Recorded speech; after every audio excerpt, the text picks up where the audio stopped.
जिसका जैसा मन कर रहा है वो उस तरह से इंग्लिश पढ़ा रहा है। जहां चाहे से शुरू कर देता है, जो चाहे टॉपिक उसे लंबा खींच देता है, जिस टॉपिक को चाहे गायब कर देता है। कोई ठोर ठिकाना नहीं है। हर चीज का एक मानक या स्टैंडर्ड सिलेबस होता है, लेकिन इंग्लिश का कोई भी सर पैर नहीं है।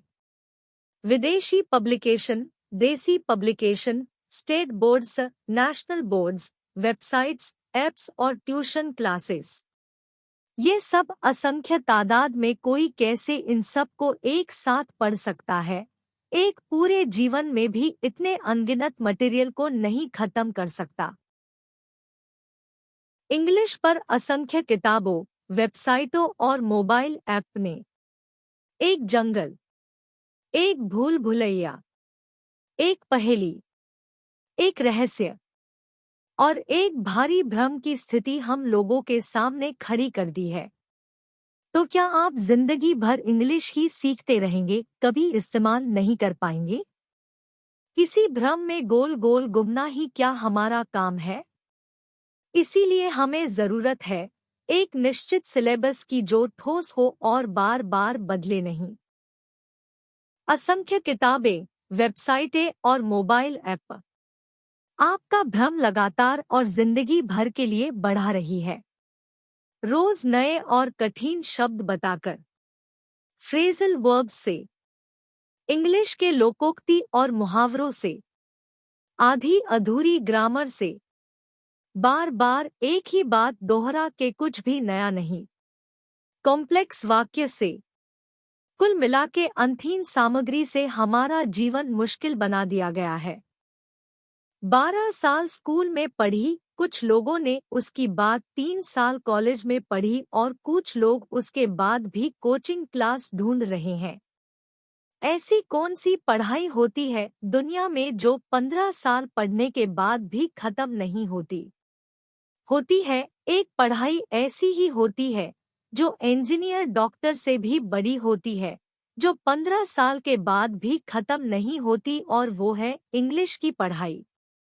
यकीन मानिए ये खत्म होगी भी नहीं जब तक हमें इंग्लिश का एक डेफिनेट या निश्चित सिलेबस नहीं मिल जाता। आपको लगता है आप इंग्लिश सीख रहे हैं, लेकिन असल में आप कुछ नहीं सीख रहे हैं। आप उलझे हुए हैं अंतहीन सिलेबस में। इंग्लिश सिखाने में आपको इन तारों की तरह उलझा दिया गया है, जबकि आपको इतने व्यवस्थित तार चाहिए, और वो भी फटाफट एक ही महीने में। आपको ये दिया जा रहा है। आप टंकी, हैंडल, पहिए, इंजन, लाइट अलग अलग तो नहीं चला सकते। इंग्लिश के भी अलग अलग टुकड़े खरीदना बंद करिए। आपको चाहिए ये फटाफट फर्राटेदार इंग्लिश की बाइक, जिसे आप दौड़ा सकें। आपको जरूरत है एक ठोस और निश्चित सिलेबस की जो आपको जिंदगी भर धीरे धीरे इंग्लिश सीखने से बचा ले। टुकड़े टुकड़े के बजाय एक संपूर्ण इंग्लिश का ढांचा। एक तेज कोर्स जो आपको फटाफट महीने भर में इंग्लिश सिखा दे, ताकि आप उसे ढंग से समझ सके और इस्तेमाल कर सके। फिर आप इंग्लिश को पढ़कर समझ पाएंगे, सुनकर समझ जाएंगे, लिख पाएंगे ठीक से, बोल पाएंगे, जिसके कोई मायने हो। यदि एक निश्चित सिलेबस नहीं होगा तो आपकी हालत ठीक वैसी होगी जैसे किसी नए शहर में बिना पते या नक्शे के बगैर किसी की हो सकती है। आप खुद का समय बर्बाद करेंगे, हमेशा शंका में रहेंगे, गोल गोल घूमते रहेंगे। पूरी संभावना है कि आपको गलत दिशा बता दी जाए। आप कहीं भी नहीं पहुंचेंगे, और यही किताबें, वेबसाइट और ऐप कर रहे हैं। आपका आत्मविश्वास खत्म हो सकता है। तो एक महीने में तेज और स्पष्ट सिलेबस से कौन आपको इंग्लिश सिखा रहा है? कोई भी नहीं। चिंता मत करिए, आप और हम मिलकर ये करेंगे। चलिए शुरू करें। सबसे पहले इसे समझिए। अक्षर मिलके बने शब्द, शब्द मिलके बने वाक्य, वाक्य मिलके बने अनुच्छेद, अनुच्छेद मिलके बने कहानी या नॉवेल। अब देखने वाली और सीखने वाली बात यह है कि लोकोक्ति या मुहावरे जिसे हम इंग्लिश में इडियोम्स या फ्रेसेस कहते हैं, उसका स्थान कहाँ आएगा? उसका स्थान आएगा शब्दों और वाक्य के बीच, क्योंकि वो ऐसा शब्दों का झुंड है जो कि एक शब्द से ज्यादा है, लेकिन चूंकि पूरा वाक्य नहीं है इसलिए वाक्य से कम है। तो ये है आपके सामने इंग्लिश भाषा का संपूर्ण सिलेबस। और यकीन मानिए ये इतना ही है, ना कम ना ज्यादा। आप बस इतनी चीजों को ढंग से समझ लें। इनमें से यदि एक चीज भी आपकी कमजोर रह गई तो आपको इंग्लिश ना ही आ पाएगी। इन 11 पॉइंट्स को ध्यान से देख लीजिए। कोई यदि नींद में से भी उठाकर आपसे पूछे तो आपको ये 11 के 11 पूरी तरह से समझाते आना चाहिए। कोई छोटा बच्चा भी इनमें से किसी का मतलब पूछ ले तो आपको उसे भी समझाते आना चाहिए। यदि ऐसा नहीं हुआ तो आप फिर से इंग्लिश में जीरो ही रह जाएंगे। देखिए, पहला है पार्ट्स ऑफ स्पीच, दूसरा है वर्ब, तीसरा है हेल्पिंग वर्ब, चौथा है मॉडल्स, पांचवा है टेंसेस, छठा है एक्टिव पैसिव, सातवां आर्टिकल्स, आठवां सिंगुलर और प्लूरल, नवां एसवीओ सेंटेंस स्ट्रक्चर, 10वां एस और वी का एग्रीमेंट, और 11वां और अंतिम होगा वोकैबुलरी और शब्दों की 3 हिस्सों को समझना। ये चार्ट हम पहले भी देख चुके हैं। सबसे पहले हमें ये जानना होगा कि अल्फाबेट्स जो मिलकर शब्दों को बनाते हैं उनकी संख्या 26 है और उन्हें 2 मुख्य ग्रुप में बांटा गया है, वोवेल और कॉन्सोनेंट। वोवेल 5 होते हैं और कॉन्सोनेंट 21। तो आपके मन में ये प्रश्न आना चाहिए कि इन 5 वोवेल्स में ऐसा क्या खास है कि इन्हें बाकी 21 से अलग कर दिया गया? तो उसका जवाब ये है कि ये 5 स्वर हैं।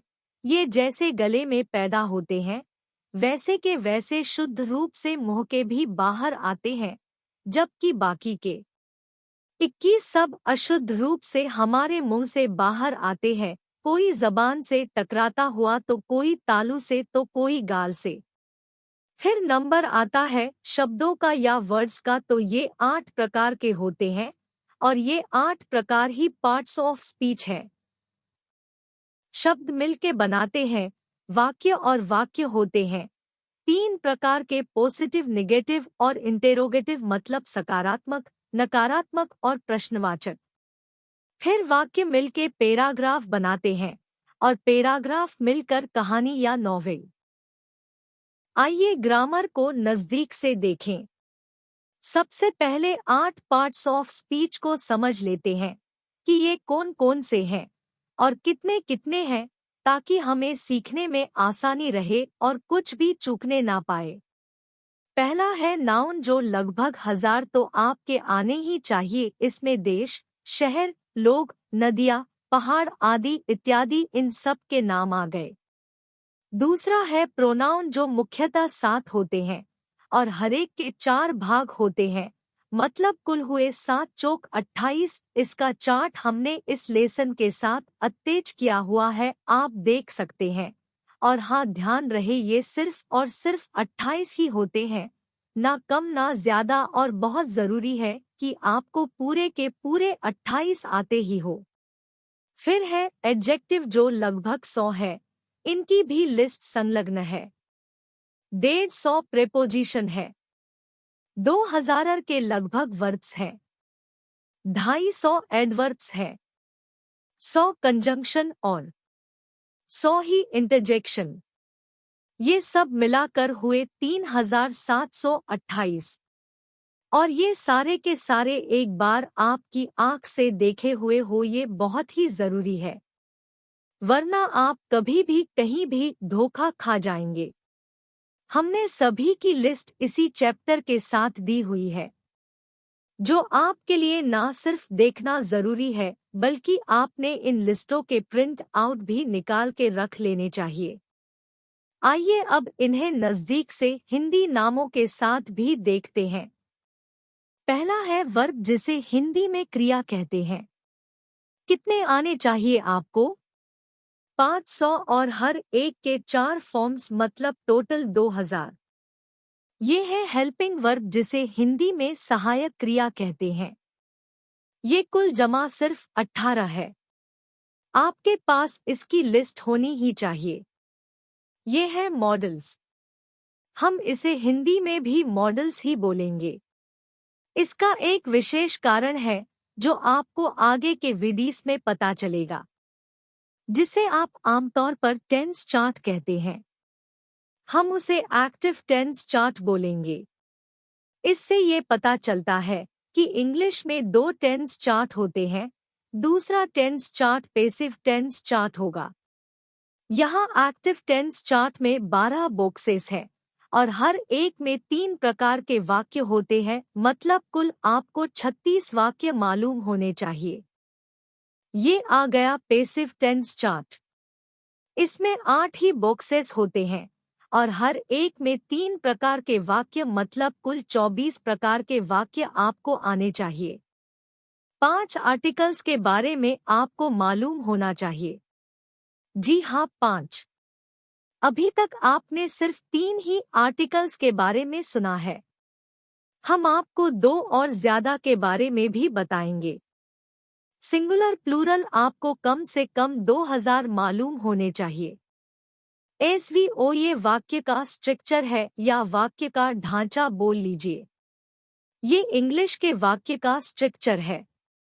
ये बहुत महत्वपूर्ण चीज है, इसे हम डिटेल में समझेंगे।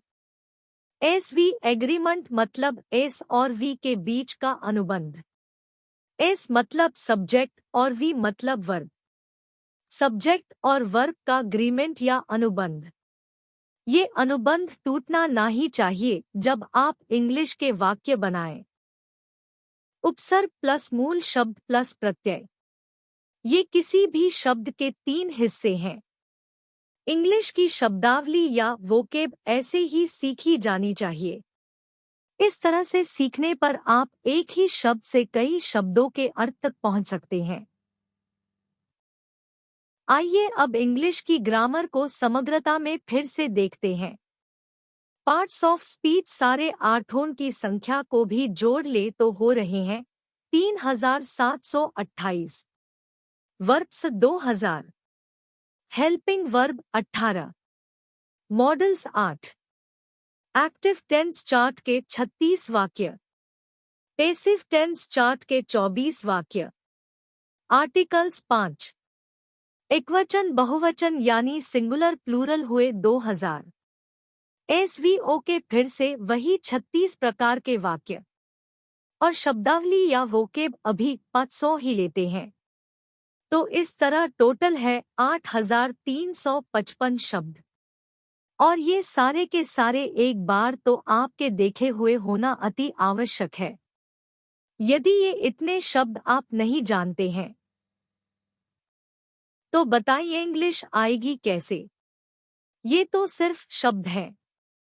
अभी इनका इस्तेमाल तो बाकी ही है। ये इंग्लिश के सिलेबस पर एक बार और नज़र मार लीजिए। मैं फिर से दोहरा दूं और आप भी ध्यान से वापस सुन लीजिए कि और यकीन मानिए ये इतना ही है, ना कम ना ज्यादा। आप बस इतनी चीजों को ढंग से समझ लें। इनमें से यदि एक चीज भी आपकी कमजोर रह गई तो आपको इंग्लिश ना ही आ पाएगी। इन 11 पॉइंट्स को ध्यान से देख लीजिए।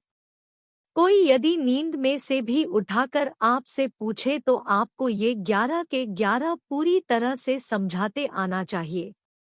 कोई छोटा बच्चा भी इनमें से किसी का मतलब पूछ ले तो आपको उसे भी समझाते आना चाहिए। यदि ऐसा नहीं हुआ तो आप फिर से इंग्लिश में 0 ही रह जाएंगे। देखिए, पहला है पार्ट्स ऑफ स्पीच। दूसरा है वर्ब। तीसरा है हेल्पिंग वर्ब। चौथा है मॉडल्स। पांचवा है टेंसेस। छठा है एक्टिव पेसिव। सातवां आर्टिकल्स। आठवां सिंगुलर और प्लूरल। नवां एसवीओ सेंटेंस स्ट्रक्चर। 10वां एस और वी का एग्रीमेंट। और 11वां और अंतिम होगा वोकैबुलरी और शब्दों की 3 हिस्सों को समझना।